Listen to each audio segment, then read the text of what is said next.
So, I want you to close your eyes for just a second. Okay. Picture Tokyo at night. And, not some quiet little residential street, but the absolute chaotic epicenter of the city. Right, like right in the thick of it. Exactly. You've got these blinding, massive neon signs, and they're like bleeding their colors into the puddles on the pavement. Oh, yeah. And you are totally surrounded by this endless, rushing ocean of pedestrians. It's just a complete visual and auditory bombardment. A total sensory overload. Yeah. Now imagine you're sitting on a violently shaking, really fast commuter train, cutting right through the middle of all that. Mm-hmm. You take out a camera, point it out the smudged window, and you try to take this razor-sharp, flawlessly still picture of the scene rushing past you. I mean, good luck with that. Right. It's entirely impossible. You look at the screen and you just see this completely blurry, streaky, grainy mess. And honestly, you would instinctively hit delete.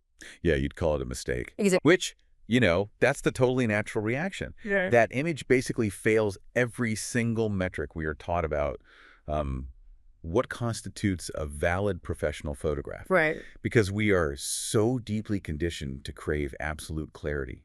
We want the world neatly categorized, frozen in time. Perfectly legible. Yeah, perfectly legible and easily consumed. But today we're taking a deep dive into the life and work of a guy who looked at that blurry, chaotic, streaky mistake and he decided not to hit delete. He really leaned into it. He did. He took that exact blur and forged it into one of the most powerful visual weapons in modern art. Mm-hmm. His name is Daido Moriyama, and he is arguably one of the most influential street photographers in the history of the medium. Absolutely. And the crazy part, he achieved that legendary status by doing basically everything wrong. Yeah, he threw the rule book out the window. Mm-hmm. And the intention behind this deep dive is to really look past the surface of those famous grainy images. Right. There's a lot more going on.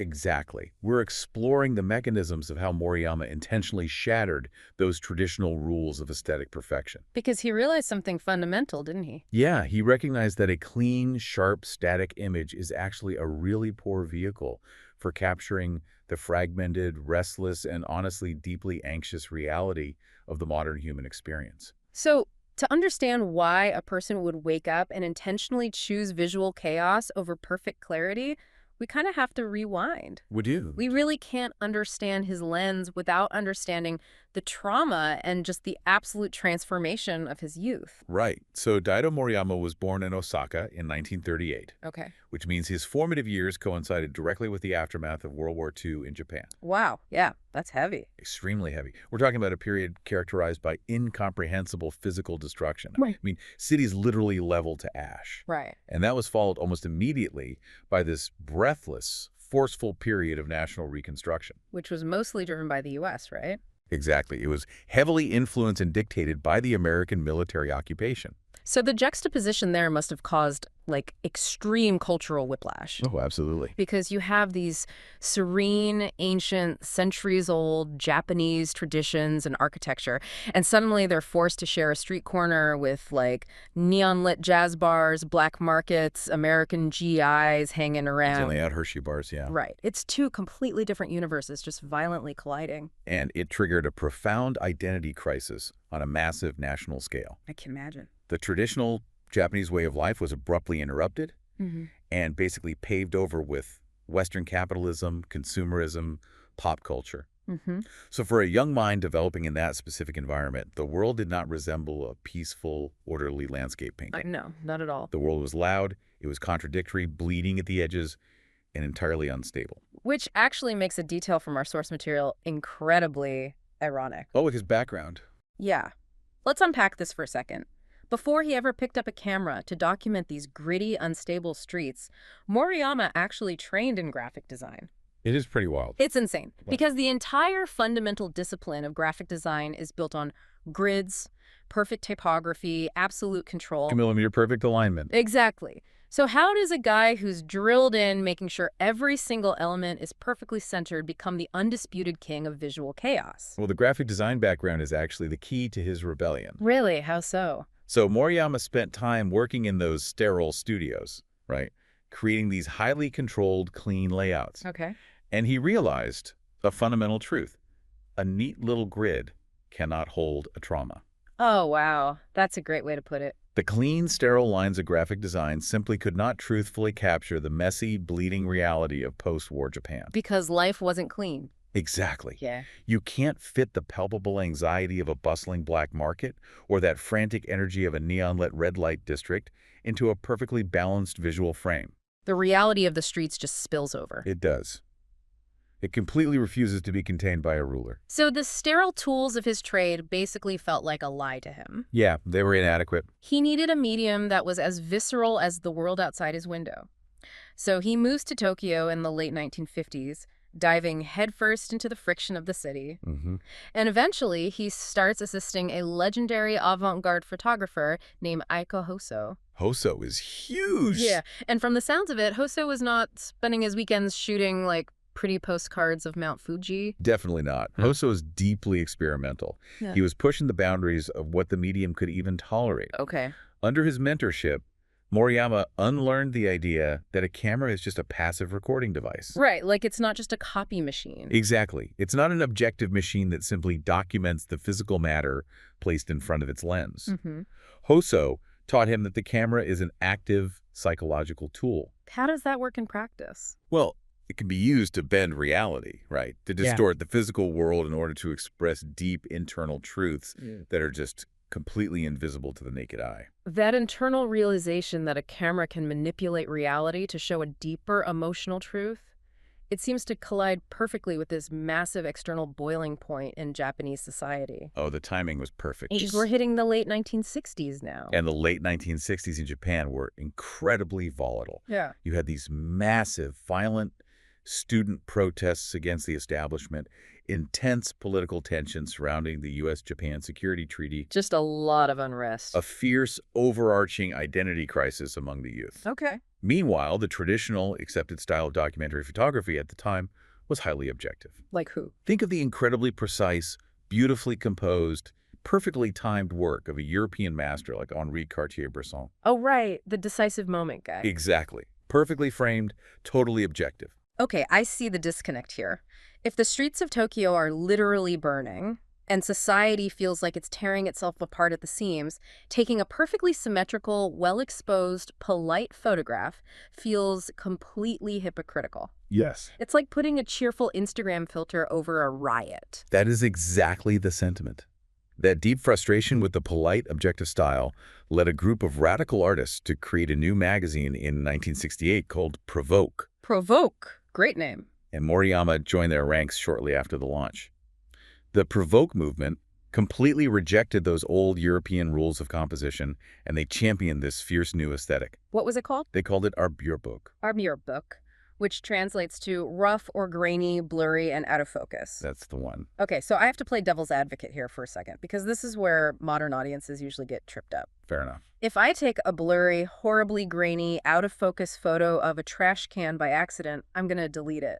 My friends are going to tell me I ruined the shot. Yeah, of course. So, where is the line? What elevates Moriyama's blurry, grainy photos from a simple mechanical failure to a philosophical masterpiece? Well, what's fascinating here is that the justification actually lies in human biology. Biology? Yeah. Specifically, the mechanics of how our eyes and brains actually process the world. Okay, I'm listening. A perfectly sharp, traditional photograph, where everything from the person right in the foreground to the mountains 10 miles of the background is in crisp, absolute focus, is a biological lie. Wait, a lie? Yes, the human eye just does not see the world that way. So explain the biology there. How do we actually see? It comes down to foveal vision. So the fovea is a tiny pit in the retina of your eye. Okay. Only about 2 degrees of your entire visual field is actually in sharp focus at any given moment. Pete, seriously, only 2 degrees? Only 2 degrees. The entire rest of your visual field, your peripheral vision, is a blurry, moving, out-of-focus mess. That's wild, but I feel like I see everything clearly. That's because your brain constructs the illusion of a fully sharp world by constantly darting your eyes around in these rapid movements called saccades. Oh, It's rapidly stitching those tiny sharp images together in real time. So it's almost like looking through a tiny cocktail straw while riding a roller coaster, but your brain is tricking you into thinking you're watching a high-definition movie. That is a perfect way to visualize it. Yeah. So when Moriyama creates these grainy, blurry, tilted, out-of-focus images, He is bypassing the quote-unquote perfect mechanical lens and mimicking the biological reality of human vision. Oh, wow. He is capturing the raw, unstitched data of the brain, trying to process the overwhelming speed and anxiety of a chaotic city. That makes so much sense. It's a far truer representation of human experience than a flawless landscape shot taken on a tripod. That reframes the entire concept for me. The blur isn't a failure of the camera, it's an accurate rendering of sensory overload. And there's a technological context to this rebellion as well, isn't there? He wasn't just fighting European art standards, he was kind of fighting Japanese industry. Yes, the timing here is crucial. The Provoke movement was happening right as Japan's post-war optical industry was just exploding. Like cameras and lenses. Right. Brands like Canon and Nikon were emerging as global corporate powerhouses, and their entire marketing obsession was manufacturing technologically flawless, razor-sharp lenses. Naturally. So the Are-Bure-Boke aesthetic was a direct rebellion against this corporate obsession with high-tech perfection. Like a punk rock statement. Totally. The artists were essentially saying to these corporations, your perfect multi-coated lenses are entirely incapable of capturing the broken truth of our society. Okay, so knowing the philosophy is fascinating, but the physical application is where I get really curious. Right, how he actually did it. Yeah. How did he physically capture this biological, anxious reality on the streets? I mean, he wasn't walking around with a giant tripod and light meters setting up these shots, right? No, he was completely unorthodox. He despised heavy, professional, intimidating gear. Too slow. Too slow, too obvious. Instead, he opted for tiny, pocket-sized, compact cameras. Like little point-and-shoots? Exactly. He would endlessly wander the neon-lit streets and dark alleyways of Tokyo, sometimes just walking for hours and hours. And to capture the speed of the city, he relied heavily on a technique called zone focusing. Oh, okay. To clarify for anyone unfamiliar, zone focusing means he would manually preset the focus distance on the lens before he ever even saw a subject. Yes. He would set it to, say, 3 to 6 feet. So he wouldn't have to wait for the camera to hunt for focus. He just knew that anything that stepped into that specific distance zone would be caught. Right. He completely eliminated the mechanical delay. Wow. It allowed for this instant, instinctual reaction. He would shoot rapidly, often just firing from the hip, without ever lifting the camera to his eye or looking through the viewfinder. Here's where it gets really interesting to me. It's like setting a trap instead of aiming a rifle. He just establishes the perimeter, and whatever steps into the zone triggers the shutter. That's a great analogy. And the psychology of shooting from the hip is massive.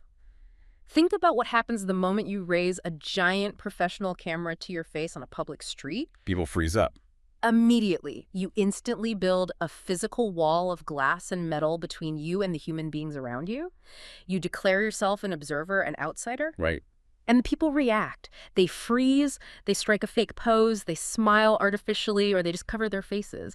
The raw, unfiltered reality of that moment evaporates the second the camera goes up. You basically alter the chemistry of the scene just by observing it. Yes. But by shooting blindly from his side, Moriyama bypassed that observer effect entirely. He didn't document the crowd from the outside. He became an invisible ghost flowing within it. That is so cool, but the chaos on the street was really only half the process, right? Because once he got the film, what he did back in the darkroom sounds less like photography and more like a chemistry experiment gone horribly wrong. Yeah, the darkroom was just as critical as the street. Yeah. Traditionally, the darkroom is a place of meticulous refinement, a place to gently polish an image, balance the light, bring out subtle details. Make it pretty. Right. For Moriyama, the darkroom was a weapon of distortion. He would intentionally subject his negatives to extreme chemical stress. Wait, what does that actually mean on a chemical level? How do you stress a negative? Okay, so photographic film is coated in an emulsion, which is a gelatin containing light-sensitive silver halide crystals. Got it. Normally, you develop film at very precise, moderate temperatures to keep those crystals small and tight, which creates a smooth, sharp image. Makes sense. Moriyama threw those rules completely out. He would use over-concentrated developer chemicals, he would drastically extend the development times, and crucially, he would use hot chemicals. He's essentially boiling the film. Yeah, the heat causes the gelatin emulsion to swell, and those tiny silver halide crystals, they clump together into massive, visible boulders. Oh, so that's where the grain comes from. Exactly. That is what creates his signature violent, aggressive grain. Wow. Furthermore, he deliberately manipulated the printing process to eliminate all the soft, comforting, nuanced gray tones. Just got rid of them. He pushed the contrast to the absolute breaking point.